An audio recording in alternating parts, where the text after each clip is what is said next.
let's take a quick look at this property, right? It's actually an out-of-state property, pretty low cost basis, some prior depreciation, and it's not really making that much money, right? So what people like to do is they like, well, this property's a hassle, it's out of state, I'm not sure I trust the property manager or whatever it might be, right? And then so they say, well, could I sell it? How much taxes would I pay?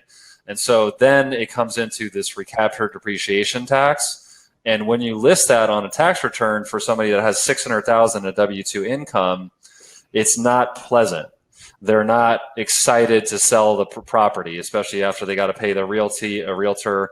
And real estate, people that invest in real estate, I wouldn't say they're overly affectionate about paying large chunks of taxes. I guess nobody is really, but they seem to really value not paying large chunks of taxes. And so the 1031 allows that person to get rid of the property, so they no longer have to plug that toilet or make sure it gets plugged if it's out of state, and trade into a quote unquote better property, whatever that means to them, without paying any taxes, and with hopefully getting higher rents on the new property.